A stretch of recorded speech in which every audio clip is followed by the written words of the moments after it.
Olá a todos, buenas tardes, boa tarde para quem está no Brasil, buenas tardes para nossos amigos de Argentina e Paraguai.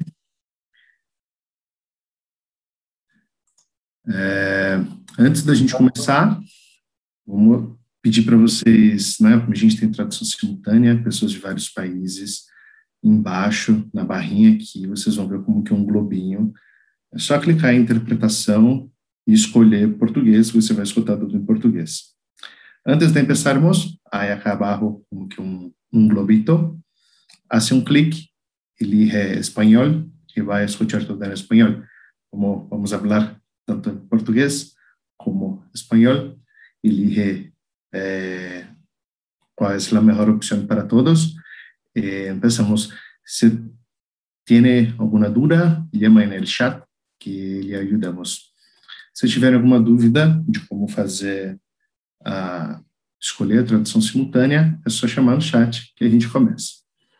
Então, mais uma vez, dando boas-vindas a todas as pessoas que estão chegando, que estão escutando a gente aqui, que estão dedicando um pouco do seu tempo, em especial aos nossos especialistas, né, que estão aqui, Daniela, Roberto, Felipe. Boa tarde a vocês. Bom, gente, hoje a gente está aqui para falar do trabalho de conservação do WWF Brasil, WWF Paraguai e da Fundação Vida Silvestre para a conservação de onças pintadas na região de fronteira entre os três países. Para isso a gente tem aqui a Daniela Rode, que trabalha há mais de 20 anos com conservação aqui na Mata Atlântica, na Fundação Vida Silvestre especificamente. Ela é que coordena, né, todo o trabalho de desenvolvimento do projeto Salvando a de Aguareté, que é Salvando a Onça Pintada, que é o embaixador da América aqui entre todos os países. Também tem o Felipe Feliciani, que é biólogo, é o nosso ponto focal de conservação de onça pintada no Brasil, e ele também faz um desenvolvimento da estratégia de valorização de áreas protegidas. E também temos a alegria de ter o Alberto junto conosco, que representa, né, o trabalho da Argentina, também tem aí mais de 20 anos de experiência com projetos de pesquisa e monitoramento de biodiversidade, e mais de 40 publicações científicas em revista e livros. Boa tarde, pessoal. Bem-vindos. Boa tarde, Douglas. Obrigado. Buenas tardes. Hola, Alberto. Hola, Felipe, Douglas. Buenas tardes. Hola, Douglas. Sí, cuando me presentaron, por lo menos la traducción se dijo Argentina. Tendría que ser Paraguay. Oh, me desculpa. Não há problema, não há problema. Somos todos irmãos aqui, tá tudo certo. A gente trabalha tão junto que a gente até confunde. Bom, e a gente trabalha tão junto, né? Mas assim, a Daniela, né? Vou perguntar para a Daniela, mas por que a gente tem que trabalhar junto, né? Às vezes as pessoas não entendem. Por que esse vínculo entre os três países?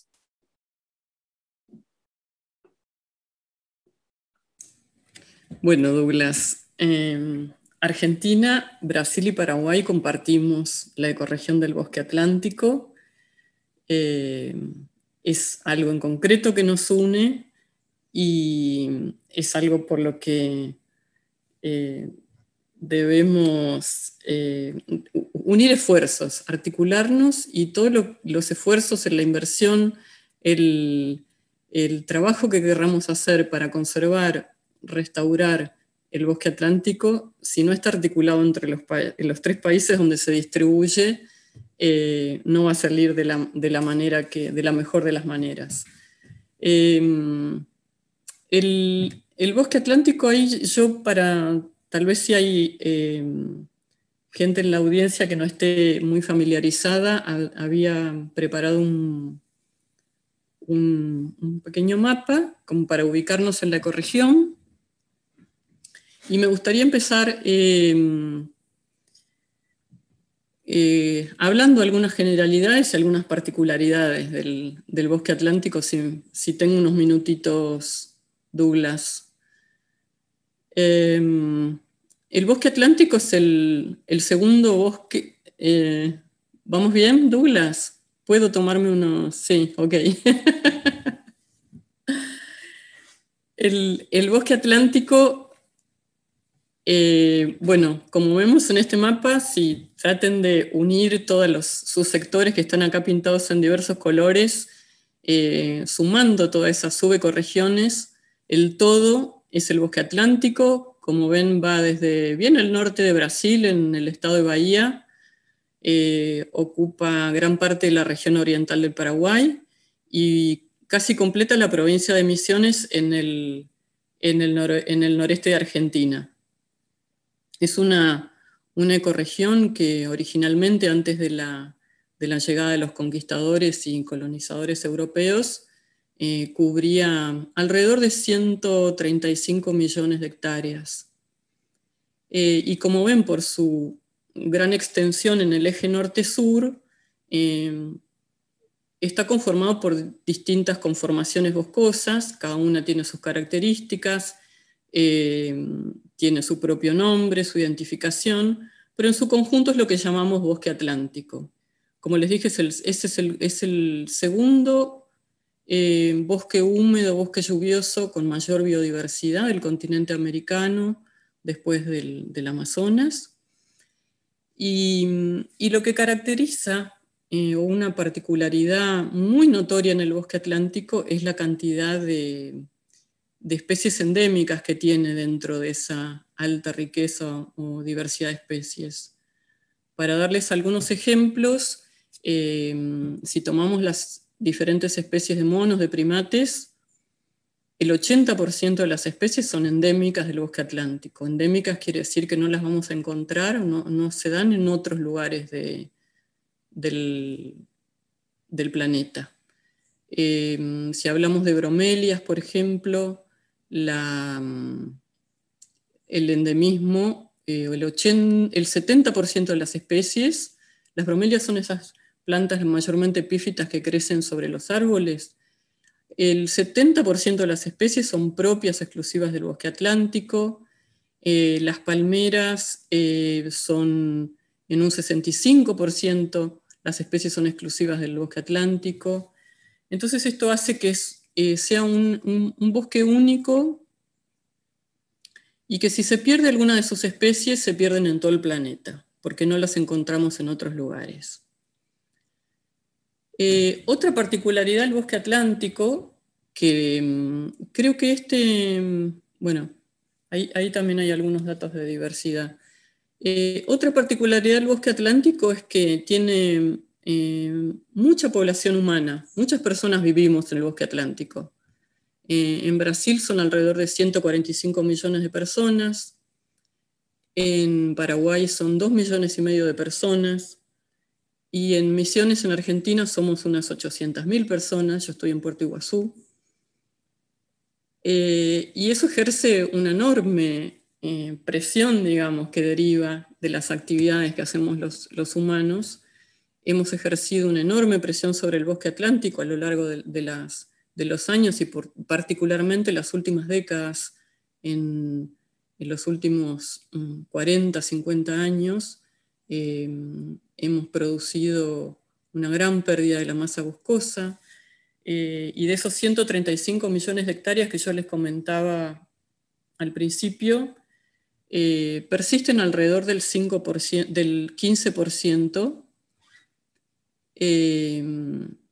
tal vez un poquito más, un poquito menos, pero esa es una cifra que tiene cierto consenso.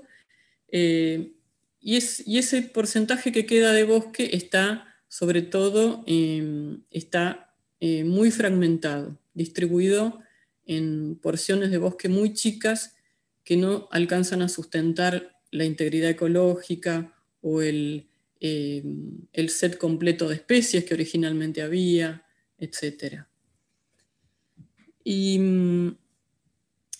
esta conjunción de una alta biodiversidad y una gran presión antrópica entonces hace que hayamos perdido una enorme cantidad de la cobertura de bosque original, pero cierro acá un poco mi intervención comentándoles algo que es un buen dato y que es una celebración algo para celebrar el día de hoy, que es que los estudios y los relevamientos muestran que a pesar de la masiva pérdida de bosque, de cobertura boscosa, eso no fue acompañado de una masiva pérdida de especies.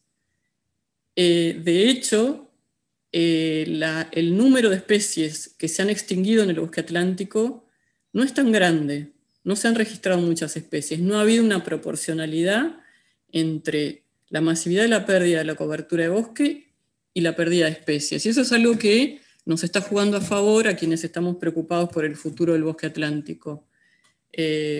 Tenemos, particularmente en los remanentes más grandes, en los bloques más grandes de bosque remanente, el set completo de especies terrestres original del bosque, con sus depredadores topes, con sus cadenas tróficas o cadenas alimentarias en su lugar. Y ese hecho es para celebrar y es para, bueno, creo que de ahí tenemos que tomar fuerza y tenemos que tomar motivación y entusiasmo para conservar lo que tenemos, que es mucho, y para recuperar parte de lo que se ha perdido. Porque contamos con esa ventaja. Las especies no se han perdido. Y no tenemos que hacer procesos complejos de reintroducción de especies de otras ecorregiones. Bueno, estamos ahí con una ventaja a nuestro favor y bueno, eso quería como cerrar esta pequeña parte o esta respuesta a tu pregunta con esta idea de esse dato que é muito favorável. Muito obrigado, Daniela. É realmente um momento muito importante para a Mata Atlântica, né? Especialmente que agora a gente está entrando na década da restauração da ONU, e a Mata Atlântica hoje, que é o Dia da Mata Atlântica, é um dos principais biomas aí a serem restaurados no mundo. Mas esse bioma tem um predador topo de cadeia, que é considerado uma espécie guarda-chuva, que é a onça pintada. E aí o Felipe, ele explica muito bem o que é isso, né? Então, o Felipe, o que é, né? O que faz a onça pintada ser tão importante enquanto animal, e por que ela é tão importante para a Mata Atlântica? Se você, né, conseguir aí contar para a gente o quanto ela é ameaçada, né, dentro da Mata Atlântica. Legal. Valeu, Douglas. Obrigado pela pergunta. Começo dando boa tarde para todo mundo que está acompanhando a gente, desejando um feliz Dia da Mata Atlântica. É tão importante a gente olhar para esse bioma, onde muitos de nós estamos, né, onde muitos de nós vivemos, e vou falar especificamente um pouquinho sobre essa espécie, que é tão emblemática. O que para mim, realmente, o Douglas falou, é muito especial. Eu sou um grande fã da espécie e gosto muito de falar sobre ela. Para mim, um dos animais mais majestosos da Terra, não da Mata Atlântica, mas um dos animais mais majestosos do nosso planeta, né, que é essa espécie, esse felino que é resultado de um processo evolutivo perfeito. Então, assim, para quem não sabe, a onça pintada ela é considerada a rainha das selvas americanas. Uma curiosidade sobre a onça pintada para nós que trabalhamos num projeto trinacional, em português, a onça pintada é feminino, né? Para os colegas do Paraguai e da Argentina, o jaguar é masculino. Então, nós temos as duas forças aí, né? A força do feminino, da onça, e a força do jaguar também. Então, ela é tanto rainha quanto rei nas selvas americanas. É o terceiro maior felino do mundo, atrás apenas dos leões e dos tigres, né? É um animal de hábito solitário, um andarilho, e assim, eu considero a onça pintada como um sinônimo de força, de habilidade, realmente de um processo evolutivo perfeito. É um bicho que nada em rios, escala árvore, está no topo da cadeia alimentar, né? A Daniela trouxe um pouco disso, da importância dessa espécie como predador topo de cadeia. Caça quase todas as outras espécies que existem. Então vai caçar jacarés, antas, sucuris, assim, algumas coisas, alguns animais bem grandes, assim, às vezes quase que inimaginável, né? É um animal que, além dessa importância biológica, ambiental, representa deuses, né, santidades para muitos povos indígenas e comunidades tradicionais na América Latina. São, como eu já disse anteriormente, provavelmente os animais mais fascinantes, e por isso que eles despertam esse tipo, né, de divindade, esse tipo de relação. E ainda assim, fora das selvas, os animais eles ainda são assim, sinônimo, eles são, assim, servem de inspiração para as artes, para a moda, né, assim, uma série de coisas. Mas a gente não pode falar que eles estão sob extremo perigo, porque da mesma forma, para outras pessoas, eles também representam uma ameaça para rebanhos, uma ameaça para criações, né, para produtores rurais, e para outras pessoas eles ainda representam assim o que eu chamaria de um vergonhoso troféu para caçadores. Aí a gente vai falar um pouco depois também sobre as ameaças. Mas fato é que a onça-pintada ela tem um papel fundamental no funcionamento das florestas. Ela é um indicador da qualidade dos ecossistemas. Então, populações saudáveis de onças pintadas precisam de grandes áreas naturais, de hábitats funcionais e de abundância de presa. Para a gente ter ideia com algumas informações, assim, alguns dados, apenas 8,6% da superfície terrestre do nosso planeta possuem populações de onça. Essas florestas, elas abrigam ali cerca de 17% de todo o estoque de carbono do mundo e são abrigo de 28% de toda a biodiversidade global. Então, isso demonstra claramente para a gente que onde tem onça pintada, tem riqueza e tem biodiversidade, né, e tem diversidade biológica.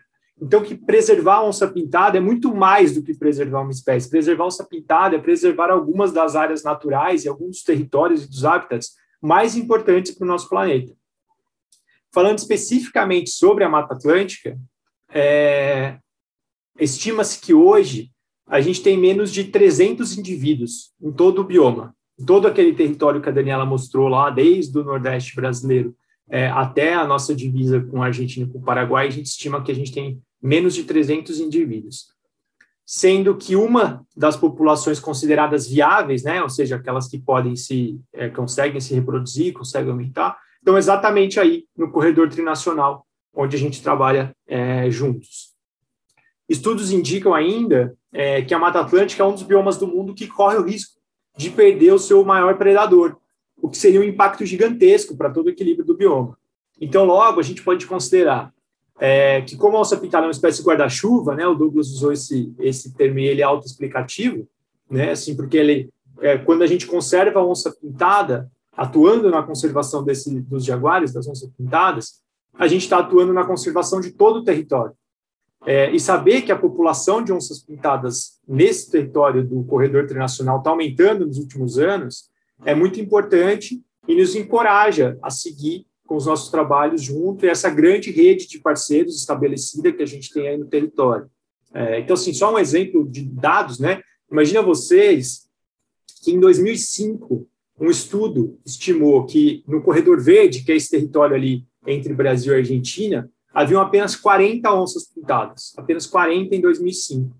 No último estudo que foi realizado em 2018 pela nossa rede de parceiros, os colegas lá da Argentina, o projeto Onças do Iguaçu no Brasil, nesse território, esse número já chegava a 105 indivíduos. Então, assim, com boas tendências de aumento, né, e boas expectativas. Eu queria compartilhar, Douglas, antes de passar a palavra, dois registros que eu gosto muito de mostrar. Esse aqui são dois registros dos nossos companheiros lá do Onças do Iguaçu, e deixa eu ver aqui para tocar para vocês, que eu acho que é o tipo de registro que deixa a gente cheio de esperança. Então, aqui um registro de uma fêmea com um filhote, né? E aí aqui um outro registro, que eu vou passar aqui rapidinho, que é um super registro, um registro super raro, de uma fêmea, também lá no Parque do Iguaçu, não com um filhote, mas nesse caso ela nos brindou com esse super registro com 3 filhotes de onça-pintada. Assim, super incrível aí, dando os créditos também para os nossos parceiros com quem a gente atua no território há bastante tempo e com quem a gente consegue esses resultados super importantes na conservação dessa espécie tão emblemática, de que tão emblemática que também tem o seu próprio dia que a gente comemora lá em novembro, ou seja, 2 dias especiais para a gente comemorar, o Dia da Mata Atlântica e depois o Dia da Onça Pintada lá em novembro. E a história dessa onça, né, que você mostrou é muito legal, porque aquele registro inicial, né, da onça com os 3 filhotes, um daqueles filhotes é a onça com os filhotes. Então, assim, a gente vê que realmente esse filhote cresceu e agora está se reproduzindo, né? Mas, assim, você comentou aqui que a onça ela produz, né? Muita gente aqui já está habituada com o termo de produtos ecossistêmicos, né? Por ela ser um animal, topo de cadeia, que ajuda, né, no controle ali de indicador de qualidade. Mas, afinal de contas, aí eu já dirijo a pergunta para o Roberto, afinal de contas, quais são esses serviços ecossistêmicos, né, que a Mata Atlântica proporciona para nós, e por que, né? Porque é tão importante que a gente tenha acesso a esses serviços ecossistêmicos e qual que é o impacto da Mata Atlântica nas nossas vidas?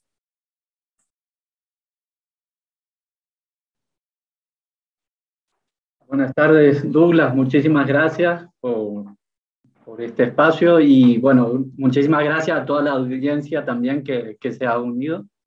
Y, bueno, contar un poco, como ya contaba Daniela, el bosque atlántico no solamente es el segundo bioma más importante en América, sino que en todo el mundo llega a estar catalogado como el 4º más importante en el mundo, el 4º bioma terrestre más importante del planeta. Y bueno, ya comentaba Daniela la biodiversidad que tiene y el número de especies endémicas. Entonces, toda esta riqueza de biodiversidad que tiene el bosque atlántico es un servicio que estamos recibiendo. Todas esas plantas, esos animales nos dan alimento, nos proveen de servicios como la polinización, medicina, entre otros grandes servicios. Y justamente el bosque atlántico, por esta gran diversidad de especies que tiene, con más de 20.000 especies de plantas, y como lo decía Daniela, un gran porcentaje son endémicas. Prácticamente de cada grupo, el 30% son especies endémicas, especies que solamente pueden sobrevivir si el bosque atlántico continúa en pie. Entonces son las especies que solamente se encuentran en esta región del mundo. Y bueno, imagínense que tanta es la riqueza que en una sola hectárea del bosque atlántico ya han podido registrar más de 440 especies de árboles. Y bueno, esta riqueza no solamente de árboles, sino que también de vertebrados, de animales, más de 560 especies son endémicas del bosque atlántico, entre esas más de 200 especies de aves, como el ave que estamos viendo ahora, que es el bailarín azul. Y bueno, es así que es uno de los biomas con mayor número de endemismos en el planeta. Y no solamente es importante, o sea, ese 4º lugar no solamente lo tiene por la riqueza, sino que justamente porque es uno de los biomas más amenazados en el planeta. Y bueno, toda esta riqueza que tiene el bosque atlántico también tiene una gran riqueza en la población humana. Como lo comentaba Daniela, tenemos una población de más de 150 millones de habitantes en el territorio del bosque atlántico. Esto representa más de 1/3 de la población de Sudamérica. Y también tiene las ciudades más pobladas del mundo, entre ellas San Pablo y Río de Janeiro. Entonces, solamente en el bosque atlántico, imagínense, voy a hacer una relación con el yaguareté para que puedan entender. En la densidad poblacional humana en el bosque atlántico es de alrededor de 110 habitantes por kilómetro cuadrado. Sin embargo, un individuo de yaguareté o de jaguar, a lo largo de su distribución, tiene en promedio es menor a un individuo cada 100 kilómetros cuadrados. O sea, en un área donde viven alrededor de 10.000 personas en el bosque atlántico, apenas puede llegar a vivir un individuo de yaguareté o jaguar. Y bueno, toda esta población humana está recibiendo y está exigiendo al bosque atlántico una gran variedad de servicios que le está proveyendo sus hábitats. Aún así, aunque ha sido muy degradado. Bueno, entre ellos yo creo que la provisión de agua puede ser un gran ejemplo. ¿No? Bueno, creo que me gustaría dejar a mis compañeros que puedan comentar un poco más sobre esto. Obrigado, Alberto, pela sua contribuição. Bom, eu acho que agora a gente já entendeu que se não tiver Mata Atlântica, não tem ser humano também, né? Porque a gente não vai ter água, não vai ter vida para a gente. E aí eu queria retomar com a Daniela, né, quais são os fatores de ameaça que fazem com que a Mata Atlântica seja realmente tão ameaçada, não só a Mata Atlântica, né? Hoje é o dia dela, mas a onça-pintada, e quais as soluções que juntos, né, Brasil, Argentina e Paraguai têm encontrado aí para, não só para a recuperação dos jaguares, mas também um pouco para a recuperação da própria proteção e recuperação da própria Mata Atlântica. As coisas andam juntas ali, né? Então, Dani, quais são as principais ameaças e como a gente tem trabalhado junto para resolvê-las? Bien, Douglas. Mira, el bosque atlántico tiene una serie de amenazas históricas que han ejercido mucha presión y han tenido mucha fuerza, mucho impacto en décadas anteriores y que actualmente están aminorándose o lentificándose, y otras amenazas que son más nuevas. Dentro de estas amenazas, una a la que yo me gustaría referirme, porque es una amenaza no tan visibilizada, pero muy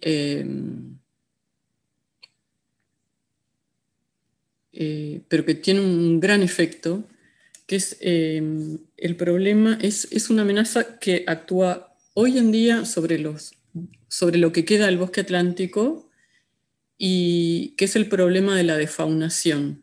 Así como durante muchísimo tiempo el bosque atlántico se fue deforestando, y hoy, gracias a los 3 países, Argentina, Brasil y Paraguay, han desarrollado legislación. En el caso de Paraguay, la ley de deforestación cero.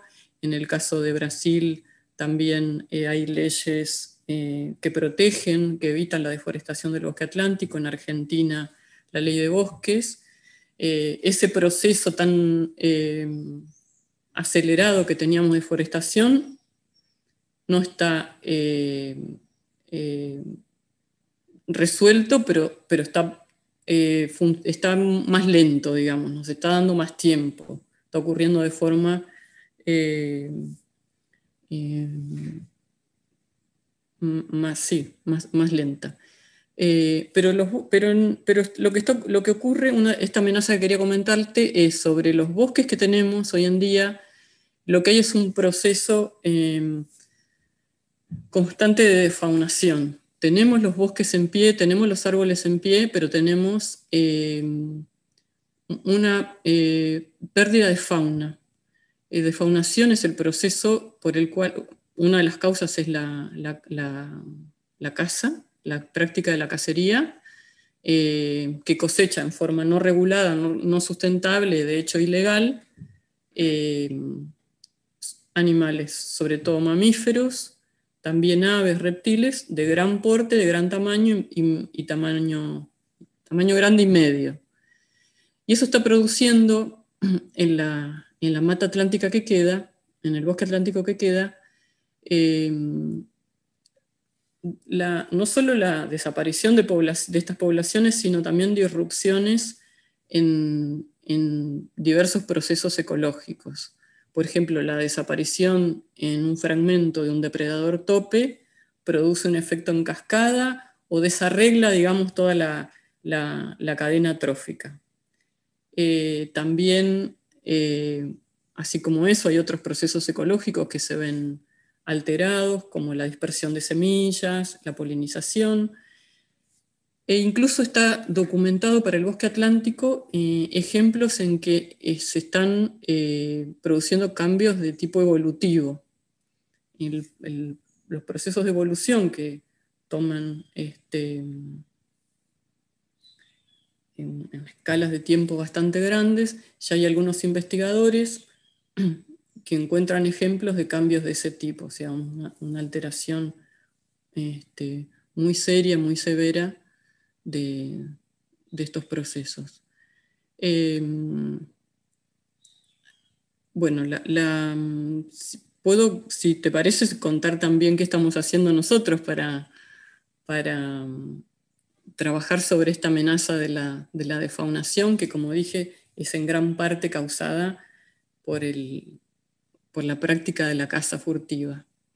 Y la caza, creo que en todo el bosque atlántico, en los 3 países, es una práctica muy generalizada. A la gente, creo que en particular a la gente rural, disfruta mucho de la caza, le gusta cazar.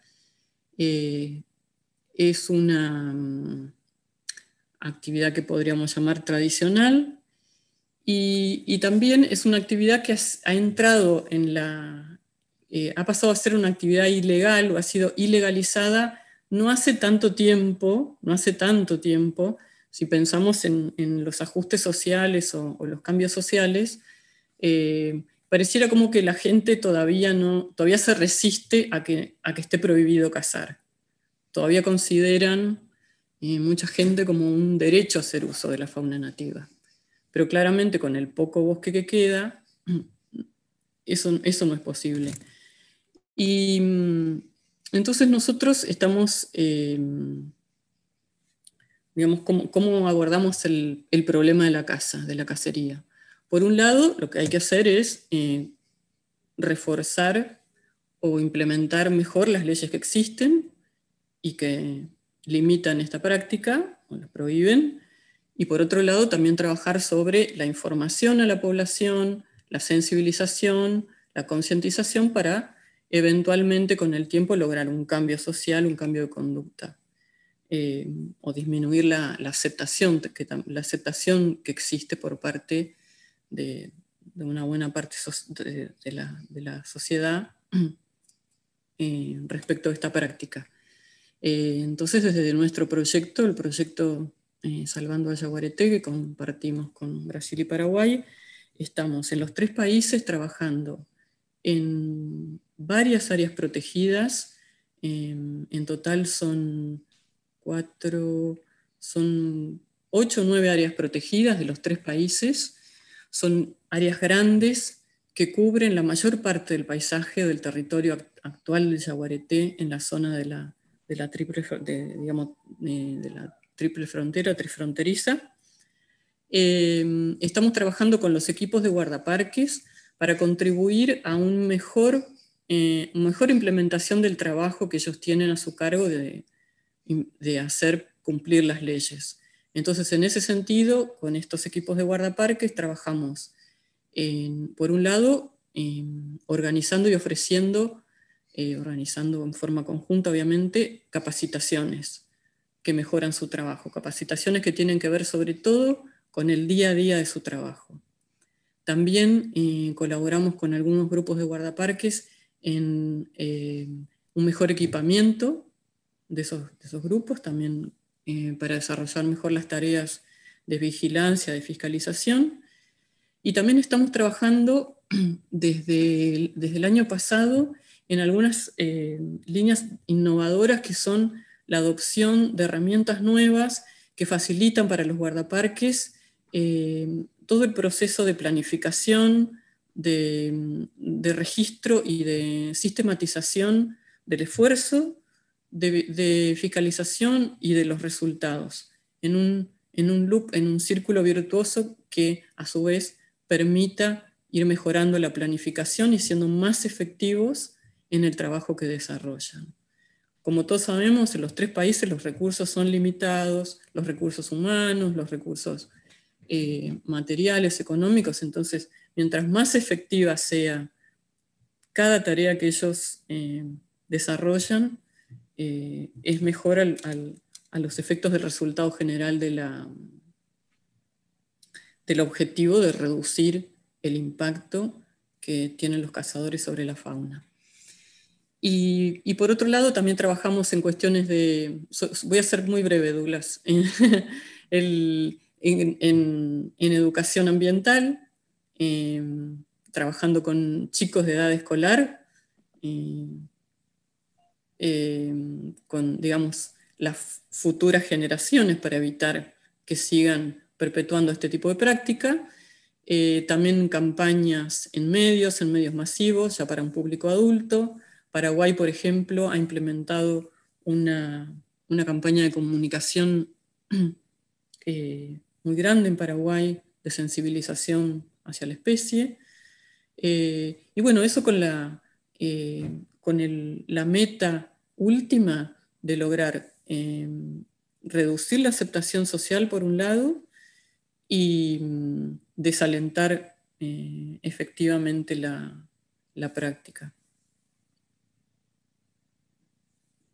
Ahí estamos viendo parte de los influencers de Paraguai. Exatamente. Muito obrigado, Daniela. Acho que dá realmente uma visão bem ampla de como que esse trabalho é grande e complexo, né?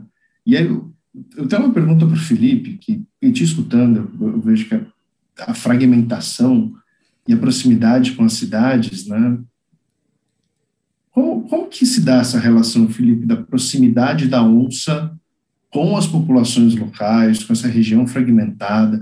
Como que o projeto lida com essa proximidade dessas pessoas que possuem propriedades próximas, que tinham, né, a tradição da caça, né? A gente sabe que não é nada legal, mas como que é esse relacionamento? Como que o projeto lida com esse pessoal? Legal, Douglas. Antes eu queria fazer dar um passinho para trás, uma coisa que o Alberto falou que eu queria muito complementar a respeito dos serviços ecossistêmicos dessas áreas, porque acho que é um tema que vale sempre a pena a gente comentar, porque isso conecta as pessoas a essas áreas e diminui um pouco essa distância de parecer que a gente está conservando a onça uma coisa super distante da nossa realidade, né? O Alberto comentou a parte de como tem, né, a população, a Dani também falou, quanta gente que vive isso. Acho que vale a pena a gente lembrar que a Mata Atlântica é responsável por fornecer água para mais de 60% da população brasileira, que provavelmente grande parte das pessoas que estão ouvindo a gente aqui agora tem a água das suas torneiras vindo de uma área de Mata Atlântica, que nasce, né, que é recarregada numa área de Mata Atlântica. E que isso também é super importante para a provisão hídrica da parte agrícola, então da produção dos alimentos de muitos de nós, e também está associada à parte de geração de energia elétrica, né? Não é por coincidência que nesse próprio território onde a gente atua está uma das maiores usinas hidrelétricas do mundo, que é a Itaipu, que está na nossa divisa com os nossos vizinhos paraguaios. E sobre uma outra coisa que eu acho que também não pode deixar de passar é sobre a importância dessas áreas onde existem essas espécies para o bem-estar, para a saúde das pessoas, né? Então, se a gente for pensar, a gente vai falar do Parque Nacional do Iguaçu, por exemplo, ele é um dos maiores atrativos turísticos do Brasil. Eu até fui colar aqui que em 2019, ou seja, antes, né, da pandemia, Foz do Iguaçu, o Parque Nacional de Foz do Iguaçu, recebeu mais de 2 milhões de turistas no ano, né? Isso é muita coisa para as nossas realidades, assim, né? Então, a gente tem que levar isso em mente, assim, desses benefícios indiretos que dos serviços ecossistêmicos que o Alberto tinha comentado, e o quanto que isso é importante. Foz do Iguaçu está entre os 5 destinos mais visitados do Brasil, pelo simples fato de ter lá as Cataratas do Iguaçu, o Parque Nacional do Iguaçu e as onças do Iguaçu, que são símbolo do parque, né? E isso faz com que boa parte da população dali viva de receita proveniente da presença do parque, de floresta e dos atrativos que existem lá. Além do que existem todos os indícios, né, os estudos recentes que indicam os benefícios para a saúde mesmo do contato com a natureza. Então, quanto que as pessoas estarem nesses lugares fazem uma mega diferença para a vida delas. Sobre a sua pergunta daí, Douglas, eu digo que, sim, dentro do projeto a gente tem um componente super forte de coexistência, né, de como que a gente olha para essa relação que eventualmente ela pode ser conflituosa. A Dani levantou um ponto super importante, que é trabalhar com educação. Hoje, por exemplo, no entorno do Parque Nacional do Iguaçu, o projeto ele atua diretamente, hoje não, né, porque lógico que as visitas às propriedades elas estão suspensas por conta das imposições aí, das restrições da pandemia, mas historicamente a gente atua com todos os municípios do entorno do parque, são 14 municípios no entorno do Parque Nacional do Iguaçu. Então, existe esse trabalho que a própria equipe lá do Projeto Onças do Iguaçu sempre diz que é para transformar o medo em encantamento, né? Como que a gente faz que as pessoas se orgulhem da presença da onça pintada naquele território e como que elas mesmas venham a ser agentes de conservação e de apoio a esse projeto de conservação, que elas entendam que a presença da onça na propriedade, né, quando elas são vizinhas ao parque, pode ser muito mais benéfica do que maléfica, de forma que ela não precise fazer o que a gente chama de caça de retaliação, né, que é o abate da onça por conta da presença e do medo da pessoa de que a onça venha a predar um rebanho, uma coisa assim.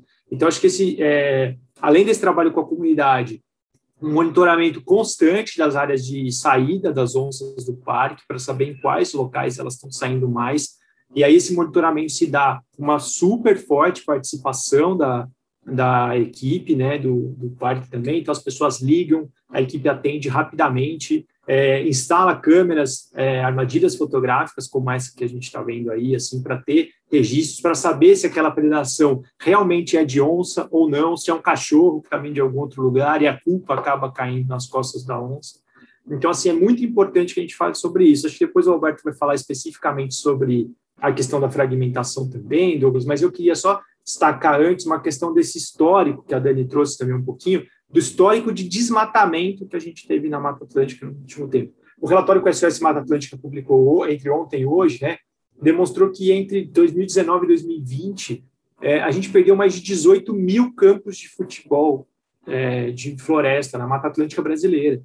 Se a gente for levar em consideração tudo que a Dani falou, que existem leis específicas para isso, ainda é muito sério. A gente pensa que com leis específicas a gente ainda perde isso. Então, assim, restaurar Mata Atlântica é muito mais do que restaurar um bioma. É restaurar cada um desses serviços ecossistêmicos que a gente falou anteriormente. Inclusive, eu aproveito para destacar um outro projeto trinacional que a gente tem, que é a Rede Trinacional de Restauração, entre WWF Brasil, WWF Paraguai e Fundação Vida Silvestre, que a gente olha para esse território para articular ações em nível de paisagem, para reduzir todos os efeitos, todos não, mas parte desses efeitos desse histórico assim, de grande desmatamento. Então, são anos e anos de desmatamento, de fragmentação, né? Esse bioma que se estendia por toda a costa brasileira, Paraguai, Argentina, e foi reduzido a menos de 12% de sua cobertura e hoje está nesse processo de recuperação. E como o Alberto também citou na fala dele, foi um bioma que foi reduzido para dar espaço para algumas das maiores cidades da América Latina, né? Como São Paulo, como Rio de Janeiro, como Curitiba, e abrigar 70% da população brasileira, aqueles 140 e tantos milhões de pessoas. Então, assim, essa sempre foi uma das principais ameaças ao nosso bioma e para a fauna, claro. Gera, inclusive, essas zonas de conflito, onde você colocou, porque a gente começa a fazer zonas de pressão, colocando essas zonas de encontro, e nem sempre os encontros são amistosos, a gente tenta trabalhar com isso, né, para que esses encontros nem sempre resultem em problema para nenhum dos dois lados, por isso que a gente fala em coexistência e não em conflito, né, um trabalho de também trazer os conceitos novos e como que os conceitos certos e como que a gente trabalha com isso, né, e assim, olhar esse processo de desmatamento da Mata Atlântica é um processo, olhar o nosso próprio processo de desenvolvimento da América Latina, onde a gente, né, passou assim o trator, assim, vamos dizer, por cima de muita coisa. E aí, já concluindo, eu diria assim que sem grandes áreas, a sobrevivência de espécies mais exigentes, como a onça-pintada, por exemplo, é super ameaçada.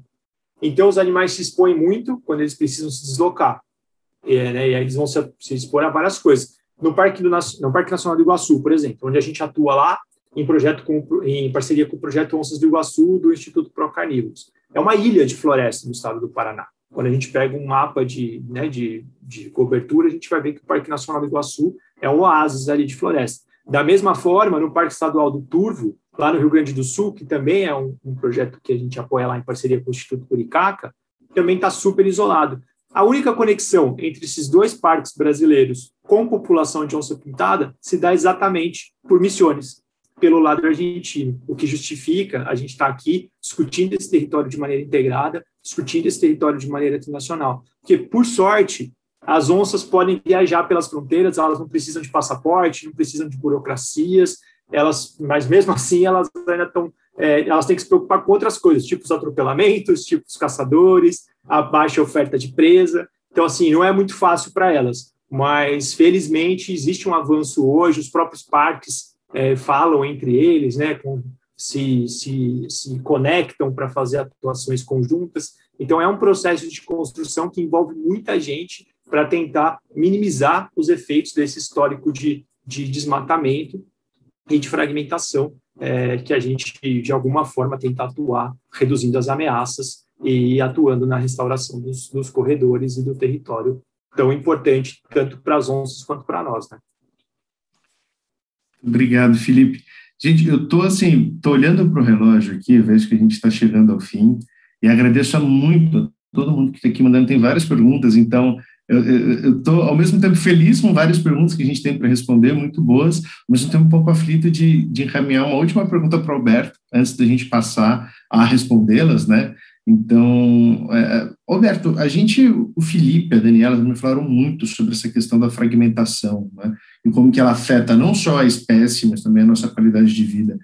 Especificamente aí, né, você falando do Paraguai, como que isso tem afetado localmente vocês, como que isso afeta o trabalho da conservação e tudo mais aí para vocês?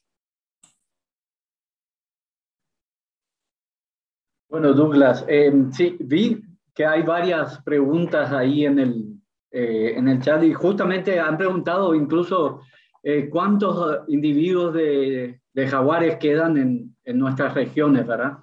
Y bueno, entonces voy a ir tratando de cubrir esas preguntas a la vez.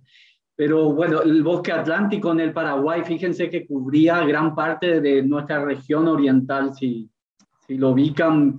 Era casi el 80% de la región oriental de nuestro país. Eso es casi el 40% de nuestro país. Entonces, el bosque atlántico era una región muy importante y hoy actualmente queda menos del 20% de todo lo que era el bosque atlántico. En menos de 50 años hemos perdido este 80% del bosque atlántico y bueno, quedan pequeños remanentes. La mayoría son muy pequeños ya para las poblaciones de jaguares en nuestro bosque atlántico. Incluso, como le había dicho anterior, un solo individuo de jaguar necesitaría 10.000 hectáreas de bosque. Entonces, los remanentes, son contados los remanentes que tienen más de 10.000 hectáreas. Aquí en Paraguay justamente estamos trabajando en 2 reservas que son las últimas que tienen, que conocemos que tienen poblaciones de jaguares en el país. Estas reservas son la Reserva Natural del Bosque en Baracayú y la Reserva Natural Privada Morombí, que están bien al norte en el mapa que se está mostrando. Entonces, en estas 2 reservas estimamos que nos quedan entre 12 y 20 individuos de jaguares. Estamos haciendo justamente ahora un monitoreo de estas poblaciones y, bueno, la pandemia nos ha frenado en cierta manera, pero hemos comenzado con los estudios, con las cámaras trampas. Estamos ya analizando las fotografías que estamos consiguiendo y podemos identificar con estas fotos que se están mostrando ahí, pueden ver que hemos podido identificar al menos 5, ahí se muestran 4 individuos, pero ya hemos identificado 5 individuos. El pelaje de cada individuo de jaguar es único. Las rosetas, las manchas que tienen lo hacen único. Entonces, con las cámaras trampas, al tener fotos de ambos flancos del individuo, podemos identificarlos y así estimar la población de jaguares en estas reservas.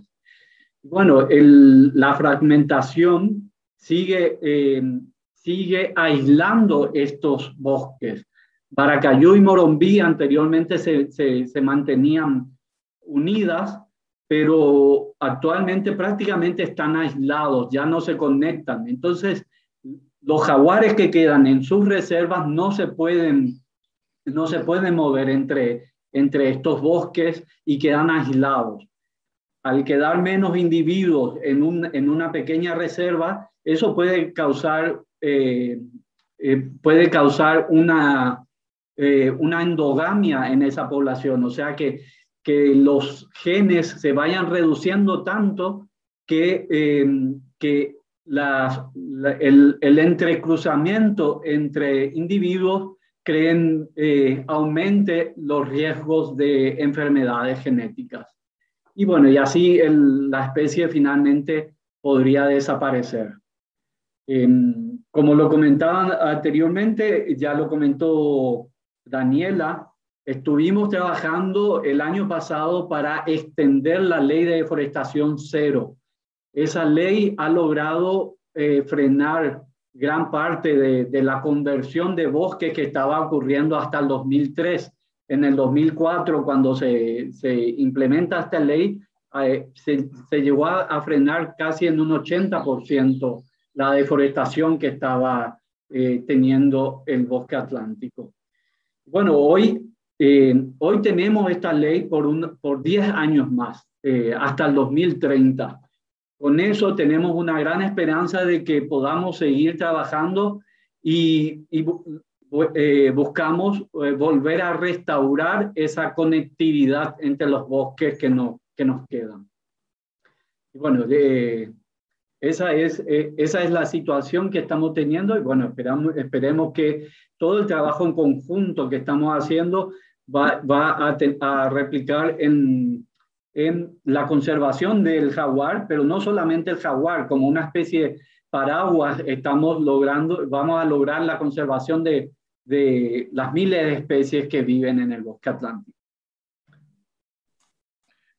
Muito obrigado, Alberto. Eu vou encaminhar para as perguntas agora, mas antes de encaminhar, eu quero agradecer a todo mundo que ficou aqui, né? A gente está com bastante gente na nossa reunião, no nosso papo, e dizer que momentos como esse, né, que a gente está de pandemia, estar aqui é uma forma de ajudar a conservar a Mata Atlântica, é uma forma de ajudar a conservar as onças pintadas. Então, agradeço de verdade a todos vocês e levem adiante todo o conhecimento que a gente está conseguindo trazer aqui, né, seja para suas redes sociais, na conversa do bar, né, quando pudermos ter de volta, na conversa com a família e tudo mais, porque isso ajuda, né? Então, muito obrigado a todos.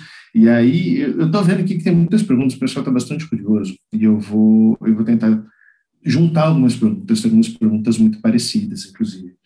Uma delas é, por que as pessoas caçam? Né? Por que existe a procura da onça pintada nos territórios? E se existe algum tipo de registro, né?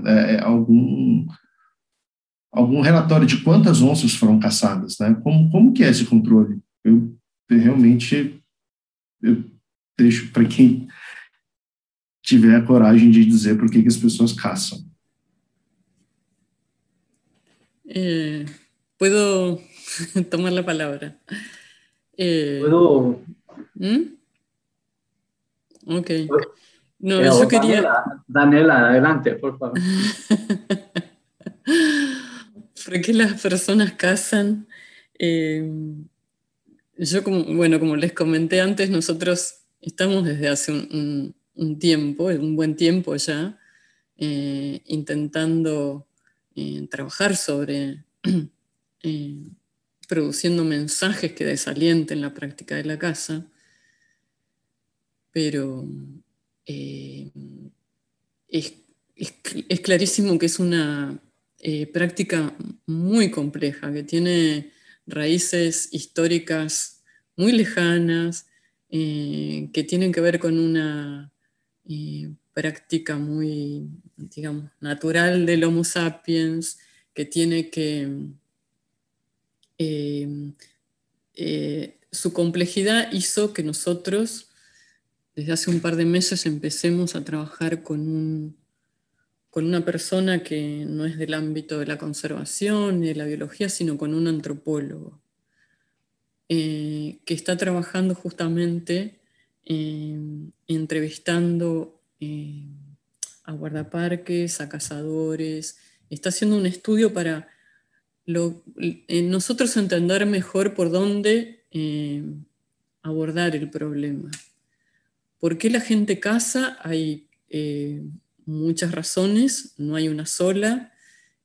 Probablemente tampoco haya una que es una razón dominante o la que explica la mayor parte de la caza. No estoy hablando acá solo de caza de yaguareté, ¿no? Estoy hablando de la caza en general, sobre todo la caza de mamíferos. Mamíferos grandes, o sea,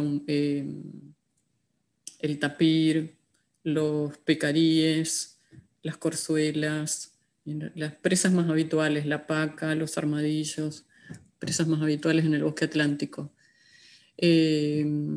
Pero se caza mucho como una actividad recreativa. Algunos van a la cancha de fútbol, otros tienen algún otro entretenimiento y mucha de la gente rural caza por cuestiones recreativas. También hay otra razón que tiene que ver con... estudió un antropólogo de acá de Misiones que tiene que ver con la conformación de la masculinidad, o sea, los chicos después de cierta edad tienen que demostrar que tienen habilidades para la caza, y eso es una forma de mostrar que tienen coraje y que son hombres. Se caza también, obviamente en algunos casos, para reforzar la alimentación de la familia. Pero eso quería... Digamos, en síntesis, no hay una sola razón, sino que son muy diversas las razones. Y que estamos trabajando con este profesional, antropólogo, para conocer más sobre todo esta práctica. O sea que en unos meses vamos a tener más información. Muito obrigado, Daniela. Alberto e Felipe, se quiserem comentar, né, sobre essa questão, e até trazendo aqui que talvez alguns outros fatores sejam a caça de retaliação, né, quando provavelmente preda algum gado, e aí uma pergunta se há pressão externa, né, para tráfico internacional de peças relacionadas à onça pintada. Acá creo que tenemos información diferente en cada país. Yo puedo contar cuál es la situación en Misiones. Desde que hace unos años atrás empezó a haber noticias de esto como una nueva amenaza emergente para los jaguares de Latinoamérica, con casos en Ecuador, en Belice, en Bolivia, casos muy notorios de confiscaciones de piezas de un número muy importante, de varios cientos de jaguares. Empezamos a prestar atención a ese posible riesgo para la población nuestra. Hicimos algunas consultas, bueno, con las autoridades, con los guardaparques, con los investigadores, y aparentemente hasta el momento no se ha documentado, no se ha registrado ese tipo de caza de jaguares en Misiones. Pero estamos con el ojo alerta, atentos al fenómeno,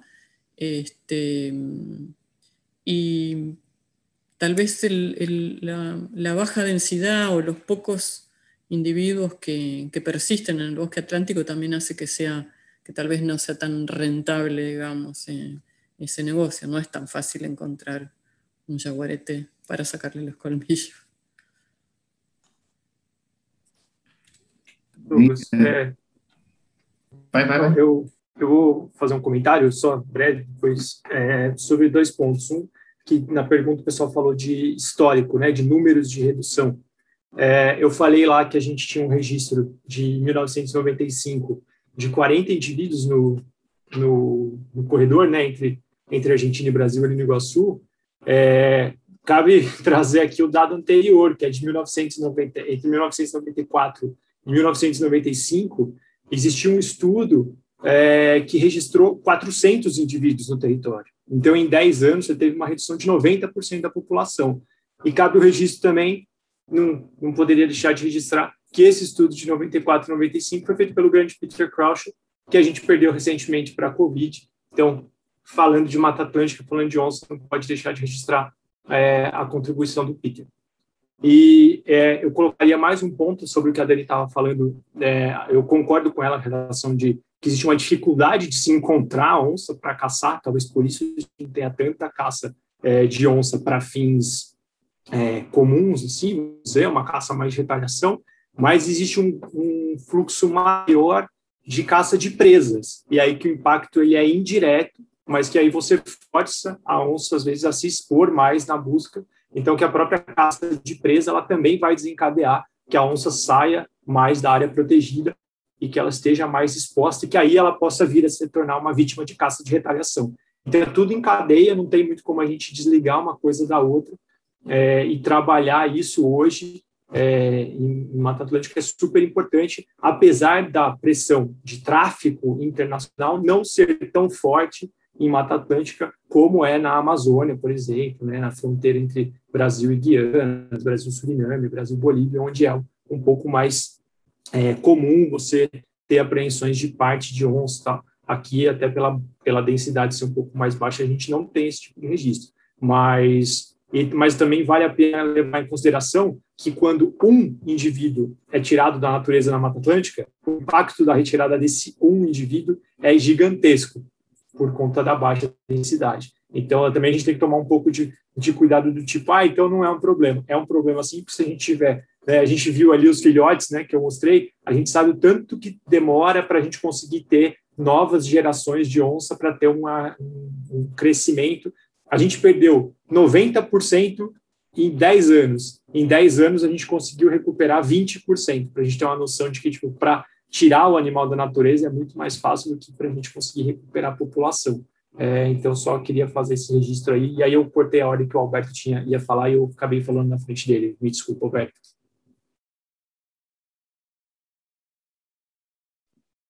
No hay por qué, Felipe. Sí, yo creo que Bueno, hay otra pregunta que estaba viendo.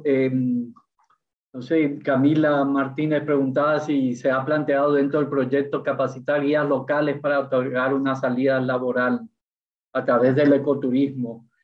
Y bueno, por lo menos aquí en Paraguay sí hemos, dentro de la planificación, hemos considerado tanto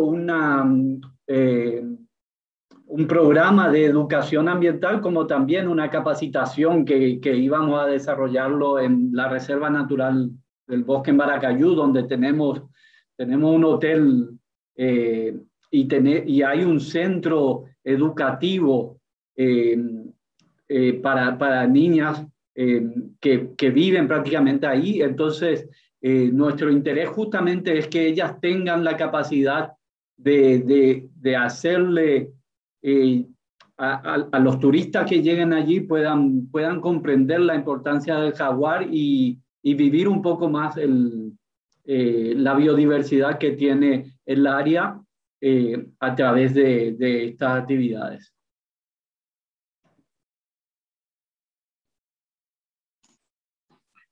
Muito obrigado, Alberto.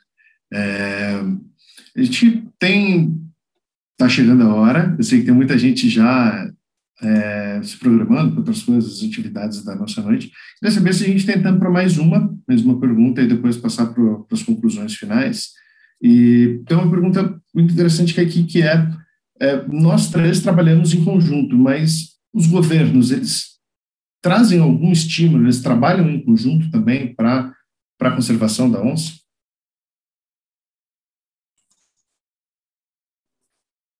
Posso começar falando do Brasil, que acho que vai ser mais rápido, talvez. O governo brasileiro tem um centro de conservação de predadores vinculado ao ICMBio, que é o SENAP, um órgão de referência que trabalha em todo o território brasileiro e que tem os planos de ação nacional, né, os PANs, que a gente chama no Brasil, que hoje existe o PAN Grandes Felinos, que olha tanto para a onça pintada quanto para a onça parda, né, para os pumas.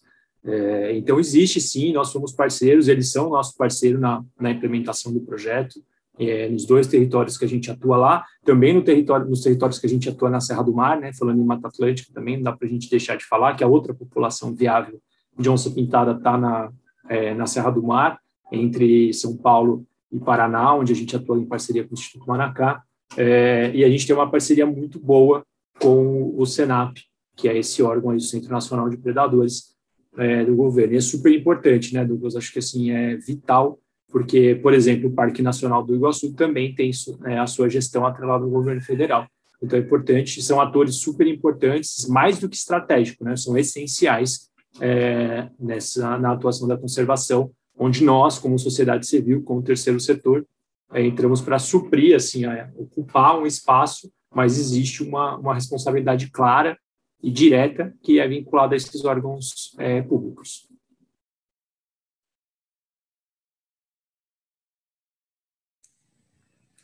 Douglas, no sé si tu pregunta tenía que ver con si los gobiernos de nuestros 3 países articulan acciones o de nuestro proyecto con gobierno. Yo aprovecho y quería comentar de todas maneras. Claro, pode comentar. A pergunta era se os governos se articulavam entre sí. Entre sí. Ok, yo quería comentar que desde hace poquito, desde el año 2018, comenzó a crecer una iniciativa que se llama Plan Jaguar 2030, liderado por organizaciones regionales o globales de conservación, que lo que intenta es justamente empezar a articular los esfuerzos de los gobiernos de todos los países que tienen jaguar. En el año 2018 hubo una reunión de representantes de, creo que fueron 14 de los 18 países que tienen jaguar, y empezó a producirse lentamente, pero hay compromiso inicial. Muchos de los gobiernos ya adhirieron a este que se llama Plan Jaguar 2030, está estructurado alrededor de algunos ejes temáticos, pero que tienen mucho que ver con la articulación entre gobiernos, con políticas públicas, con compromisos de gobierno hacia la especie, con financiar la protección de la especie con fondos públicos, etc. Muchos gobiernos, no sé decirte cuántos, pero ya han adherido a ese plan y está empezando a caminar esa rueda de trabajar juntos regionalmente por la especie a nivel de gobiernos. Así que eso es algo súper bueno que está ocurriendo.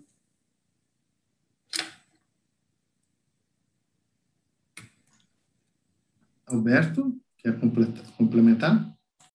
Bueno, Douglas, sí voy a complementar. Yo creo que si hablamos de aquí, de nuestro gobierno, digamos, la conciencia actual, por lo menos en Paraguay, podemos tomar como ejemplo nada más la campaña que realizamos el año pasado, donde estaba por terminar la ley de deforestación cero, y eso estaba poniendo en riesgo los últimos remanentes del bosque atlántico.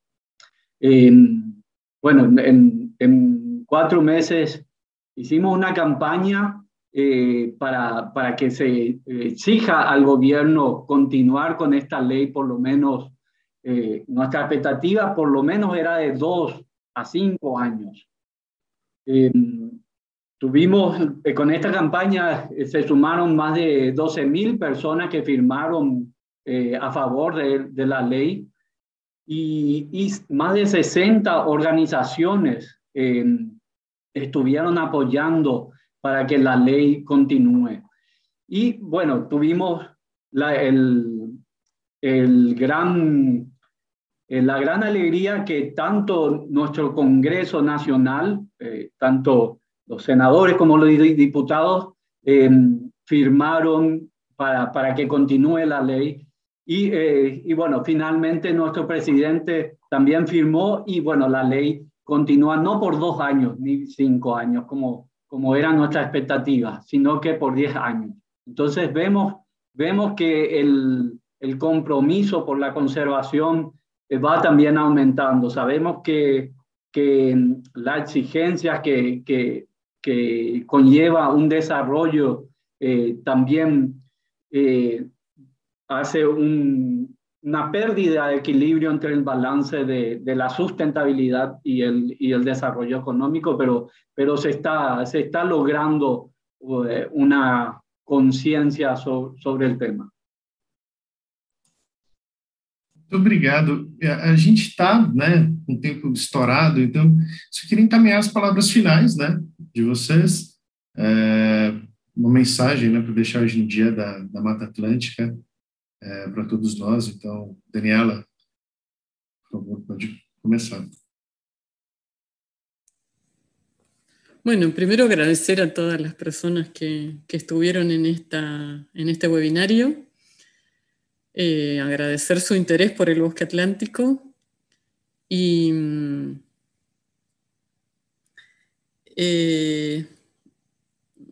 tal vez lo más que quisiera pedir un mayor involucramiento, ¿no?, de todos en este esfuerzo que venimos haciendo con Yaguareté, con el bosque.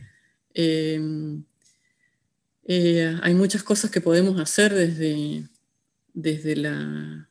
nuestras propias, digamos, vida cotidiana, como sumarnos si tenemos localmente algún grupo con un perfil ambientalista o de sustentabilidad de nuestra comunidad, trabajar con el tema de residuos, de buenas prácticas energéticas,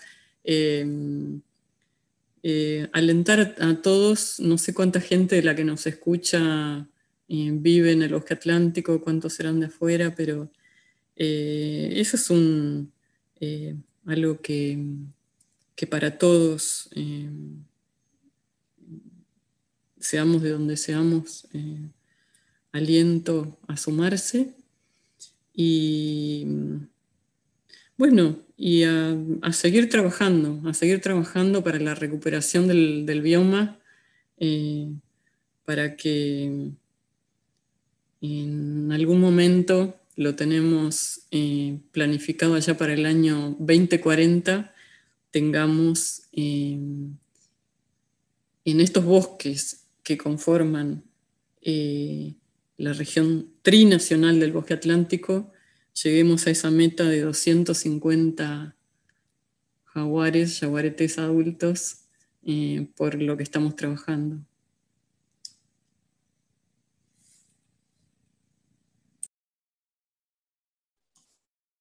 Vontade, quem abre o microfone vai.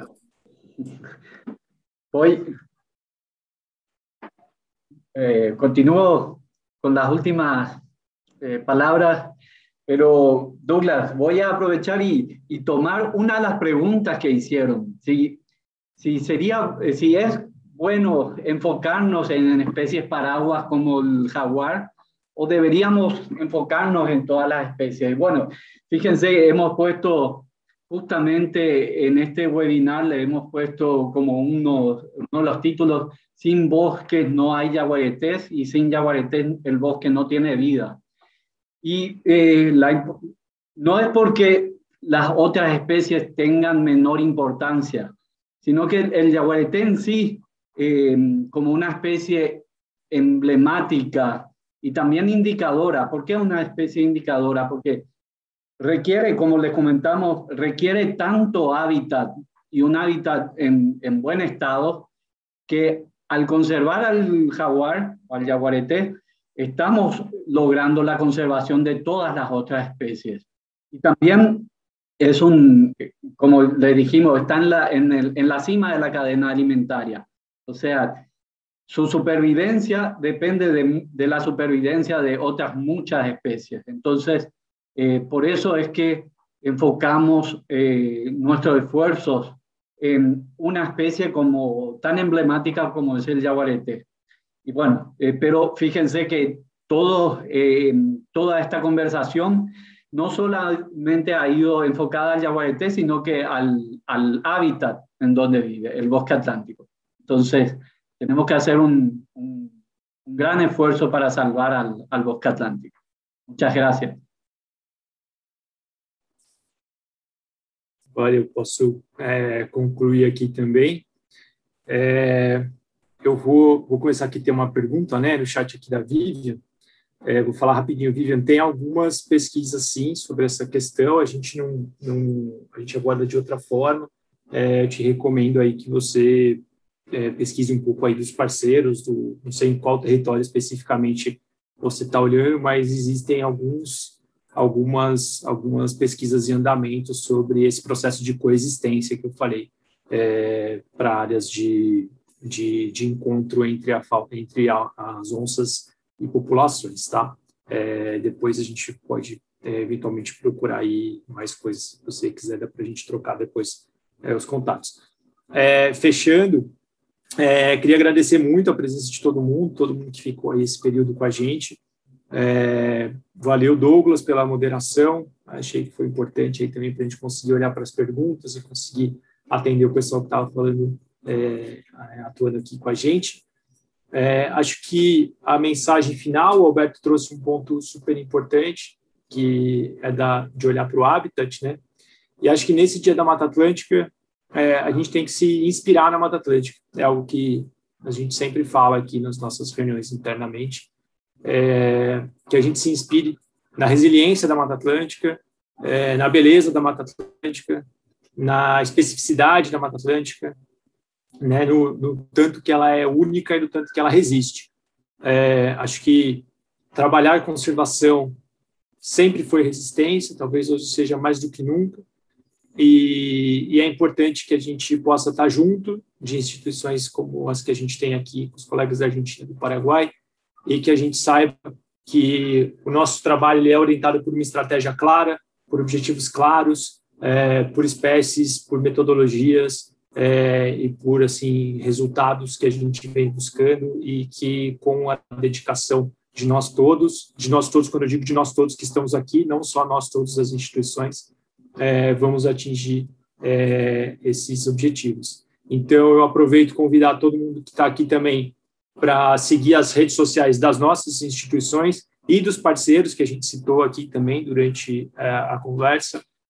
Lá, rotineiramente, a gente tem resultados e boas notícias que são super importantes que a gente consiga ter acesso a boas notícias nesse momento. Então, saber das populações, saber da restauração, saber da onde a gente está conseguindo avançar, da lei no Paraguai, tudo isso é tão importante que a gente saiba e que a gente só consegue porque a gente tem mais gente engajada. Então, que a gente entenda a nossa parte nesse processo e que sejamos todos parte realmente da solução, que aí acho que sim, vamos ter mais Mata Atlântica, vamos ter mais onça, vamos ter mais anta, vamos ter mais água, vamos ter mais ar puro, vamos ter tudo de bom que esse bioma sempre nos ofereceu de graça, né? E acho que está na hora da gente assumir a nossa cota de responsabilidade nesse processo. Obrigado. Obrigado, gente. Obrigado a todos. É o que nos move, né? Ver tanta gente aqui até agora. A gente está em defesa da vida, nossa vida, todas as vidas importam. Fiquem bem, fiquem seguros. Um grande abraço para todos. Foi um prazer. Até a nossa próxima. Aqueles que não tiverem as perguntas respondidas, entre em contato com as nossas redes, assim que possível a gente responde, tá? Por favor. Muito obrigado e até mais, gente. Um abraço a todos.